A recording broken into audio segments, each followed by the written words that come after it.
ಬೀದರ್ ಜಿಲ್ಲೆಯ ಬಸವಕಲ್ಯಾಣ ತಾಲೂಕಿನ ಗುಂಡೂರು ವಾಡಿಯಲ್ಲಿ ಮೊನ್ನೆ ನಡೆದ ಕೋಲಿ ಸಮಾಜದ ಮುಗ್ಧ ಯುವತಿ ಭಾಗ್ಯಶ್ರೀ ಪಂಡಿತ್ ಹತ್ಯೆಯನ್ನ ಖಂಡಿಸಿ ಚಿಂಚೋಳಿ ತಾಲೂಕಿನ ಕೂಲಿ ಸಮಾಜದ ವತಿಯಿಂದ ಅಧ್ಯಕ್ಷ ಅನಿಲ್ ಕುಮಾರ್ ಜಮಾದಾರ್ ಹುಡದಳ್ಳಿ ನೇತೃತ್ವದಲ್ಲಿ ತಹಸೀಲ್ದಾರ್ ಕಾರ್ಯಾಲಯದ ಮುಂದೆ ಬೃಹತ್ ಪ್ರತಿಭಟನೆ ನಡೆಸಲಾಯಿತು.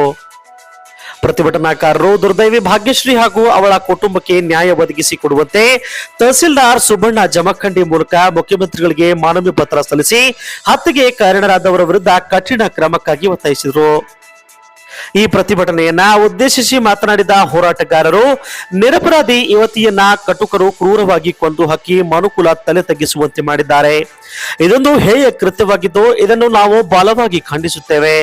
ಇಂತಹ ಹೇಯ ಕೃತ್ಯಗಳಿಗೆ ಕಾರಣವಾದ ಕಿಡಿಗೇಡಿಗಳನ್ನ ಮುಲಾಜಿಲ್ಲದೆ ಸಾರ್ವಜನಿಕವಾಗಿ ಗಲ್ಲಿಗೇರಿಸಬೇಕು ಎಂದು ಪ್ರತಿಭಟನಾಕಾರರು ಆಗ್ರಹಿಸಿದರು. ಇನ್ನು ಮುಖಂಡರು ಬೆಂಕಿ ಉಗುಳ್ತಾ ಮಾತನಾಡಿ, ಈ ದೇಶದಲ್ಲಿ ಹಾಗೂ ನಮ್ಮ ರಾಜ್ಯದಲ್ಲಿ ಅಹಿಂದ ವರ್ಗಗಳ ಹೆಣ್ಣು ಮಕ್ಕಳನ್ನ ಗುರಿಯಾಗಿಸಿಕೊಂಡು ಕೆಲ ದುಷ್ಕರ್ಮಿಗಳು ಅತ್ಯಾಚಾರಗಳನ್ನ ಮಾಡಿ ಕೊಲೆಗೈಯುತ್ತಿದ್ದಾರೆ. ಅಹಿಂದ ವರ್ಗಗಳ ಹೆಸರಿನಲ್ಲಿ ಅಧಿಕಾರಕ್ಕಿದ್ದ ರಾಜ್ಯ ಸರ್ಕಾರ ಇಂತಹ ಸಮಾಜ ಘಾತಕರನ್ನ ಹೆಡೆಮುರಿ ಕಟ್ಟಿ ತಕ್ಕ ಶಿಕ್ಷೆಗೆ ಗುರಿಪಡಿಸಬೇಕು ಎಂದು ಹೋರಾಟಗಾರರು ಸರ್ಕಾರಕ್ಕೆ ಒತ್ತಾಯಿಸಿದರು. ಇನ್ನು ಮೃತ ದುರ್ದೈವಿಯ ಕುಟುಂಬಕ್ಕೆ ಸರ್ಕಾರ ಸೂಕ್ತ ಭದ್ರತೆ ನೀಡಬೇಕು. ಅವಳ ಕುಟುಂಬಕ್ಕೆ 25 ಲಕ್ಷ ರೂಪಾಯಿ ಪರಿಹಾರ ನೀಡಬೇಕು. ಅವಳ ಕುಟುಂಬದ ಒಬ್ಬ ಸದಸ್ಯನಿಗೆ ಸರ್ಕಾರಿ ನೌಕರಿ ನೀಡಬೇಕು ಹಾಗೂ ಮೃತ ಕುಟುಂಬಕ್ಕೆ ಉಳಿಮೆ ಮಾಡಲು 5 ಎಕರೆ ಭೂಮಿ ನೀಡಬೇಕು ಸೇರಿದಂತೆ ಇತರೆ ಬೇಡಿಕೆಗಳ ಪತ್ರವನ್ನ ಸರ್ಕಾರಕ್ಕೆ ಸಲ್ಲಿಸಿ ಹಕ್ಕೊತ್ತಾಯಿಸಿದರು. ಈ ಸಂದರ್ಭದಲ್ಲಿ ಮುಖಂಡರಾದ ಗೋಪಾಲರಾವ್ ಕಟ್ಟಿಮನಿ, ಶರಣು ಮೋತಕಪಳ್ಳಿ, ಕೆಎಂ ಬಾರಿ, ಮಾರುತಿ ಗಂಜಿಗೇರಿ, ಆರ್ ಗಣಪತರಾವ್, ಯಮರಾಜ್ ಪವಾರ್, ರೇವಣಸಿದ್ದಪ್ಪ ಅಣಕಲ್, ಪಾಂಡುರಂಗ ಬುರ್ಜಿ, ಲಕ್ಷ್ಮಣ ಉಂಟಿ, ಜಗನ್ನಾಥ್ ಜಮಾದಾರ್ ಸೇರಿದಂತೆ ಇತರೆ ಮುಖಂಡರು ಸಮಾಜ ಘಾತಕರ ವಿರುದ್ಧ ಹರಿಹಾಯ್ದರು. ಈ ಪ್ರತಿಭಟನೆಯಲ್ಲಿ ಮುಖಂಡರಾದ ರಾಜು ಪವಾರ್, ಗಂಗಾಧರ್ ಗಡ್ಡಿಮನಿ, ಹನುಮಂತ್ ಪೂಜಾರಿ, ಬಸವರಾಜ್ ಸುಲಿಪೇಟ್, ಅಭಿಷೇಕ್ ಮಲ್ಕಾನೂರ್, ರವಿ ಪಾಟೀಲ್, ಕೃಷ್ಣ ದಯಾಳ್, ವೈಜನಾಥ್ ದಾದಿ, ಗೋಪಾಲ್ ಗರಂಪಳ್ಳಿ, ಗುಂಡಪ್ಪ ಅವರಾದಿ, ಶರಣು ನಾಟಿಕರ್, ನಾರಾಯಣ ನಾಟಿಕರ್, ರಾಮಣ್ಣ ಗೋಪಾನ್ಪಳ್ಳಿ, ಅನಿಲ್ ವಾಲಿಕರ್, ಜಗನ್ನಾಥ್ ಪೂಜಾರಿ, ರಾಜು ತೋಡಿ, ಚಂದುಗಾಲಿ, ದತ್ತು ಚಿಂಚೋಳಿ ಸೇರಿದಂತೆ ಹಲವರು ಉಪಸ್ಥಿತರಿದ್ದರು. ಜಯಂತೀವಿ ಇವತ್ತು ರಾಖಿ ಹರಣ ಹಬ್ಬದ ದಿನ ನಾವು ಹೋಗಿ ರಾಖಿ ಕಟ್ಸ್ಕೊತೀವಿ.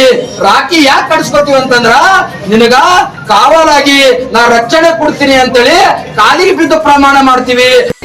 ಬಸವ ಕಲ್ಯಾಣದ ಹತ್ತಿರ ಇರತಕ್ಕಂತ ಗುಂಡ್ತೀರ್ಥವಾಡಿಯಲ್ಲಿ ಇವತ್ತು ಭಾಗ್ಯಶ್ರೀ ಪಂಡಿತ್ ಅವ್ರ ಮಗಳನ್ನು ಅಪಹರಿಸಿ ಅನ್ನೋದಂತಂದ್ರೆ 4 ಜನ ಅತ್ಯಾಚಾರ ಮಾಡಿ ಅನ್ನೋದಂದ್ರೆ ಕೊಲೆಗೈದಿದಾರ. ಇದು ಬಹಳ ಎಲ್ಲರಿಗೆ ನೋವು ತಂದಂತ ಒಂದು ಸಂಗತಿ ಇದೆ. ಯಾಕೆ ನಾನು ಹೇಳಲು ಬಯಸ್ತೀನಿ ಅಂತಂದ್ರ ಆ ಒಂದು ಆಕಿಂದ ಬಾಡಿಗೆ ನೋಡಿದಾರಂತಂತೂ ನಾವು ಜಗದ ಮೇಲೆ ನಾವು ಯಾರಿಗಾರ ಸಿಕ್ಕವನಿಗೆ ಕೊಯ್ದು ಹಾಕ್ಬೇಕು, ಕಡ್ದು ಹಾಕ್ಬೇಕು, ಸೂಟ್ ಮಾಡ್ಬೇಕು, ಸುಟ್ಟು ಹಾಕ್ಬೇಕು ಎಂಬ ಮನುಷ್ಯನಾಗ ಅಷ್ಟು ಆಕ್ರೋಶ ಉತ್ಪನ್ನ ಐತಿ. ಯಾಕಂದ್ರ ಆಕಿನ ಮೈ ಮೇಲೆ ಒಂದೊಂದು ಬಟ್ಟೆ ಇದ್ದಿಲ್ಲ, ಎಲ್ಲೆಲ್ಲಿ ಚುಚ್ಚಿದಾರ, ಎಲ್ಲೆಲ್ಲಿ ಏನೇನ್ ಮಾಡ್ಯಾರ, ತಲೆ ಮೇಲೆ ಕಲ್ಲು ಎತ್ತು ಹಾಕಿದಾರ. ಆ ಬಾಡಿಗೆ ನಾ ಖುದ್ದಾಗ ನೋಡಿದಾಗ ನನ್ ಮನುಷ್ಯನಾಗಂತೂ ದುನಿಯಾದಾಗ ಇಂಥ ಪಾಪಿಗಳನ್ನ ಯಾವ ಟೈಪ್ ಅವರಿಗೆ ಶಿಕ್ಷೆ ಕೊಟ್ಟರು ಕಡಿಮೆ ಅಂತ ಕಷ್ಟ ಹೇಳಬಲ್ಲೆ. ಅಂತಹ ಒಂದು ದೀನ ಕೃತ್ಯವಾದ ಆ ಸಂಗತಿಗೆ ನೋಡ್ಕೊಂಡಾಗ ಇವತ್ತು ಬೀದರ್ ಜಿಲ್ಲೆಯಾದಂತ ಬಸವ ಕಲ್ಯಾಣ ಆಗ್ಲಿ, ಹುಮ್ನಾಬಾದ್ ಆಗ್ಲಿ, ಔರಾದ್ ಆಗ್ಲಿ, ಭಾಲ್ಕಿ ಆಗ್ಲಿ, ಸುಡಗುಪ್ಪ ಆಗ್ಲಿ, ಇವತ್ತು ನೀವು ಚಿಂಚೋಳಿಯಲ್ಲಿ ಕೂಡ ಮಾಡ್ತಾ ಇದ್ದೀರಿ. ಇದು ನನಗೆ ಬಹಳ ನೋವಿನ ಸಂಗತಿ ಇದೆ. ಇವತ್ತು ಅಹಿಂದ ಸಂಘಟನೆ ಒಂದು ಮುಖ್ಯಮಂತ್ರಿ ಅಂತ ನಾವು ಹೇಳ್ಕೊತೀವಿ ಸಿದ್ದರಾಮಯ್ಯನವ್ರಿಗೆ, ಮತ್ತ ನಮ್ಮ ಗೃಹ ಮಂತ್ರಿ ಆದ ಪರಮೇಶ್ವರ್ ಅವರಿಗೆ ನೀವು ಹೇಳ್ಕೊಂತೀವಿ. ಆದ್ರೆ ಅಹಿಂದದಾಗೆ ಇಂಥ ಎಲ್ಲ ಹಿರಿಯ ಕೃತ್ಯಗಳನ್ನು ನಡೆದವ್ ನಾವು ಯಾಕೆ ಖಂಡನೆ ಮಾಡ್ತಾ ಇಲ್ಲ? ಅದ್ರ ಕಾನೂನು ಯಾಕೆ ಚೇಂಜ್ ಮಾಡ್ತಾ ಇಲ್ಲ?